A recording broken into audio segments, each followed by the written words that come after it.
जय हिंद दोस्तों, कैसे हो आप सब लोग। आई होप आप लोग अच्छे होंगे। दोस्तों आज हमारी सेकेंड क्लास होने वाली है। दोस्तों प्राचीन भारत का इतिहास, भारत के इतिहास के अंदर दोस्तों हमारी आज की सेकेंड क्लास होने वाली है। दोस्तों हमारी फर्स्ट क्लास ऑलरेडी हो चुकी है और ये सेकेंड क्लास होने वाली है। पहली क्लास हमारी दोस्तों सिंधु या हड़प्पा सभ्यता के ऊपर जितने भी इंपॉर्टेंट क्वेश्चन बनते हैं उनके ऊपर हुई थी। आप लोग देख सकते हो कुछ इस तरीके से। और हमारी सेकेंड क्लास हमारी आज होने वाली है, तो फटाफट चलो बिना टाइम वेस्ट के क्लास को स्टार्ट करती है। और दोस्त आज हम पढ़ने वाले हैं वैदिक सभ्यता। वैदिक सभ्यता के बारे में जितने भी इंपॉर्टेंट क्वेश्चन एग्जाम के अंदर बनते हैं तो उन सब के बारे में आज हम लोग पढ़ने वाले हैं। तो चलो नंबर 1 क्वेश्चन पर चलते हैं। एक सेकेंड दोस्त। पूर्व वैदिक या ऋग्वैदिक संस्कृति का काल किसे माना जाता है? तो 1500 ईस्वी से 1000 ईस्वी पूर्व के काल को ऋग्वैदिक संस्कृति का काल माना जाता है। उत्तर वैदिक संस्कृति का काल किसे माना जाता है? 1000 से 600 ईस्वी पूर्व के मध्य। आर्य शब्द का शाब्दिक अर्थ क्या है? श्रेष्ठ या कुलीन। किस फसल का ज्ञान वैदिक काल के लोगों को नहीं था? तो यह तंबाकू का ज्ञान नहीं था। उत्तर वैदिक काल में वेद विरोध या ब्राह्मण विरोध धार्मिक अध्यापकों को किस नाम से जाना जाता था? तो ये श्रमण के नाम से जाना जाता था। वैदिक गणित का महत्वपूर्ण अंग है सुलभ सूत्र। नेक्स्ट पर किस वेद में प्राचीन वेद की युग संस्कृति के बारे में सूचना दी गई है? तो इनकी दी गई है ऋग्वेद में। वेदों की संख्या 4 है। और अब अगला, भारत में राजसी में प्रयुक्त होने वाले शब्द सत्य में जयते किस उपनिषद से लिए गए? तो मुंडकोपनिषद से लिए गए हैं। नेक्स्ट, ऋग्वेद आर्यों का मुख्य व्यवसाय क्या था? तो उनका मुख्य व्यवसाय था पशुपालन। भारतीय संस्कृति का आदि ग्रंथ कहा जाता है? तो ये सामवेद को कहा जाता है। और आप लोग देख सकते हो ये प्रमुख दर्शन और उनके प्रवर्तक है। तो आप लोग देख सकते हो दर्शन और प्रवर्तक। सांख्य का तो है कपिल, और न्याय का है गौतम, और चावारक का है चावराक, और योग का है पतंजलि, और पूर्व मीमांसा का है जैमिनी, उत्तर मीमांसा का है बादरायण, और वैश्यिक का है कणाद। प्रथम विधि निर्माता कौन है? तो प्रथम विधि निर्माता है मनु। अब चलते अगले पर। एक सेकंड दोस्त। कृष्ण का प्रथम और प्रधान ग्रंथ है? तो यह है श्री भगवत गीता। ऋग्वेद में संपत्ति का प्रमुख रूप क्या है? तो यह है गोधन। ऋग्वेद में किस मंडल में शूद्र का उल्लेख पहली बार मिलता है? तो 10वें में। वेदों की ऋचाओं को पढ़ने वाले ऋषि को क्या कहा जाता है? तो होत्र। ऋग्वेद का संबंध किससे है? तो यह ईश्वर की महिमा से है। नेक्स्ट पर चलते हैं। ऋग्वेद में कुल कितने मंडल है? तो यह है 10। ऋग्वेद में कुल श्रुतियाँ कितनी है? 1028। ऋग्वेद में कुल रचनाएं 10,580 है। ऋग्वेद में इंद्र के लिए मतलब ऋचाएं कितनी है? 250। ऋग्वेद में अग्नि के लिए ऋचाएं कितनी है? यह है 200। सबसे पुराना वेद है ऋग्वेद।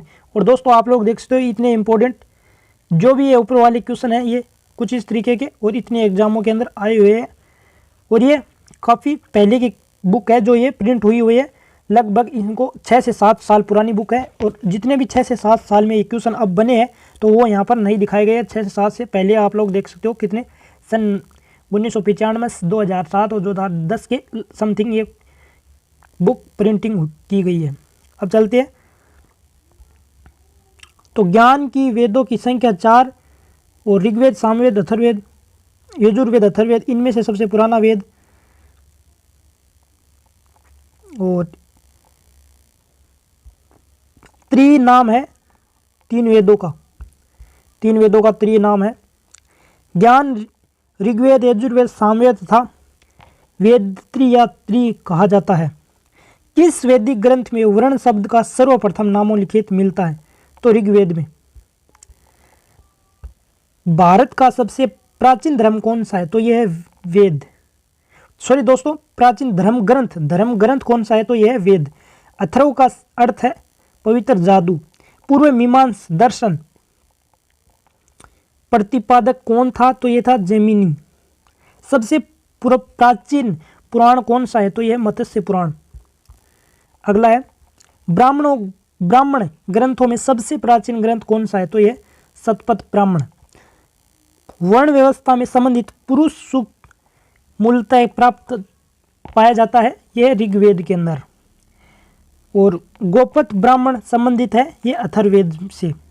उपनिषदों का मुख्य विषय है दर्शन।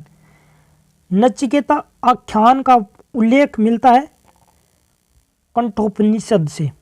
अगला है पुराणों की संख्या कितनी है? तो पुराण है दोस्त 18। वैदिक धर्म के मुख्य किससे उपासक थे? तो ये प्रकृति से संबंधित थे। किस वेद देवता ने के लिए ऋग्वेद में पुरंदर शब्द का प्रयोग किया गया था? इंद्र के लिए। शुल्क सूत किस विषय से संबंधित पुस्तक है? यह है ज्यामिति से संबंधित। अस्तो या सदगमन कहा जाता है ऋग्वेद को। अगला है हमारा आर्य भारत में बाहर से आए और सर्वप्रथम बसे थे पंजाब में। आर्य पंजाब है, ये पंजाब में बसे थे, पंजाब राज्य में। ऋग्वेद का कौन सा मंडल पूर्वण सोम का समर्पित है? तो 9वां मंडल। प्रसिद्ध 10 राजाओं का युद्ध दासराज युद्ध किस नदी के तट पर लड़ा गया? तो यह पृष्णा। धर्मशास्त्र में भूराजस्व की दर क्या है? 1/6। अगला है हमारा 800 ईसा पूर्व और 600 ईसा पूर्व के मध्य के काल को ब्राह्मण युग कहा जाता है। मतलब ये किससे जुड़ा हुआ है? तो इनको कहा जाता है ब्राह्मण युग। प्रारंभिक वैदिक साहित्य सर्वाधिक वर्णित नदी है सिंधु नदी। वैदिक के नाम से सिंधु जाना जाती है। नेक्स्ट है हमारा उपनिषद काल के राजा अश्वपति कहाँ के शासक थे? तो ये कहाँ के शासक थे? एक के थे। आध्यात्मिक ज्ञान के विषय में नचिकेता और यम का संवाद किस उपनिषद से प्राप्त होते हैं? तो यह कठोपनिषद से प्राप्त होते हैं। ठीक है दोस्त।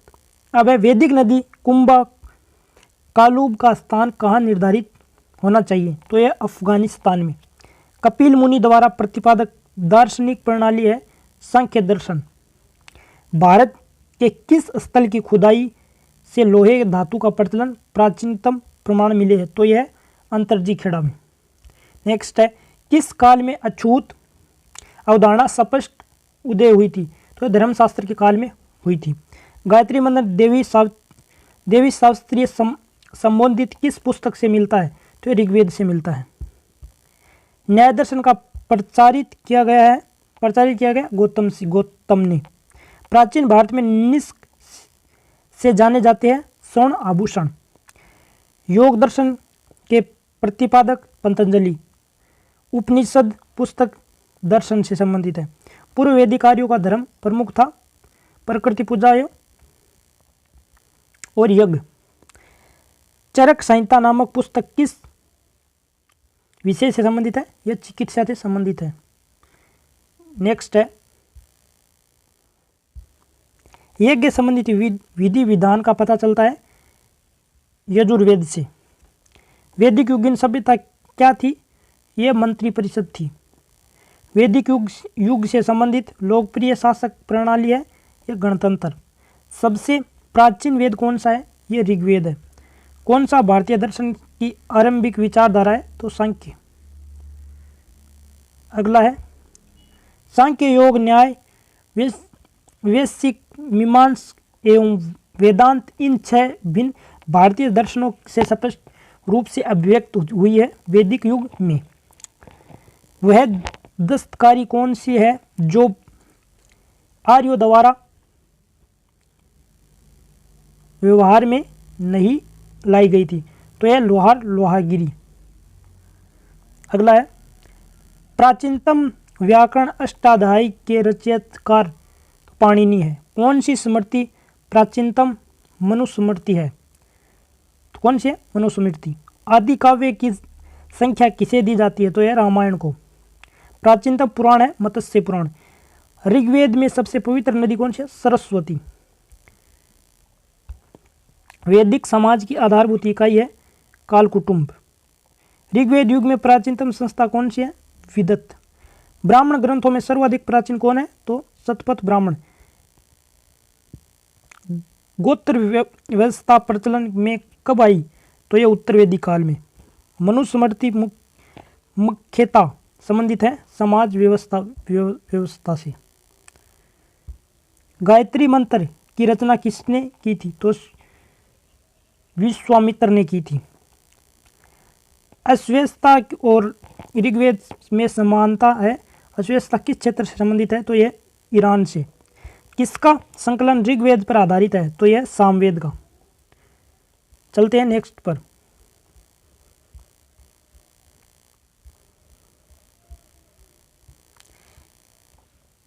किस वेद में जादुई माया वशीकरण का वर्णन मिलता है? तो यह अथर्ववेद में। आर्य शब्द इंगित करता है नरजाति समूह का। प्राचीन विवाह संस्कार का संबंध करने वाला विवाह सूक्त किससे में पाया जाता है? तो ऋग्वेद में। ऋग्वेद में अगन वध योग्य नहीं है शब्द का प्रयोग किसके लिए किया गया था? तो यह गाय के लिए किया गया था। वध संबंधित आप लोग यो वध का योग्य नहीं है, तो यह गाय नहीं है। ऋग्वेद में किन नदियों का उल्लेख अफगानिस्तान के साथ आर्यों का संबंध सूचक है? तो यह कुंभक्रम से। आर्यों का अक्रट होम सिद्धांत का पक्ष किसने लिया था? तो यह बीजी तिलक ने लिया था। अथर्व का संबंध है पवित्र जादू। कौन सा वेद असत गद्य रूप से रचित है? तो यजुर्वेद है। उत्तर वैदिक काल किस देवता से सर्वोच्च स्थान प्राप्त है? तो प्रजापति। संस्कारों की कुल संख्या है 16 संस्कार होती है। कर्म का सिद्धांत संबंधित है मीमांसा से। तो दोस्त आज की हमारी सेकंड क्लास पूरी हो गई है। तो अब हम 3 नंबर क्लास के अंदर दोस्त हम लोग पढ़ेंगे बौद्ध धर्म व जैन धर्म।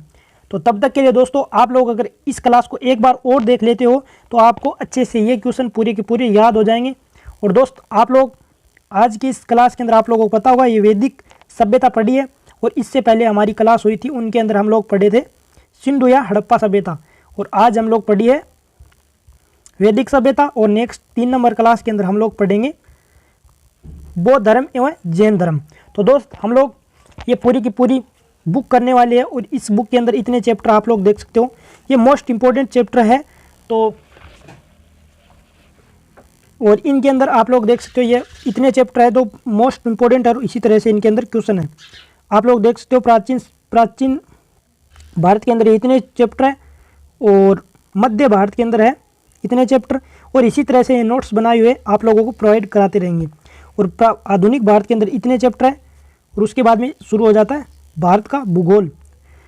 और दोस्तों आप लोग देख सकते हो इनका स्क्रीनशॉट भी आप ले सकते हो। ये इतने विषय के अंदर आप लोगों को इसी तरह से नोट्स बनाकर आप लोगों को देंगे, यानी कि आज को इस तरह से हम लोग क्लास के अंदर आप लोगों को नोट्स भी प्रोवाइड कराते रहेंगे।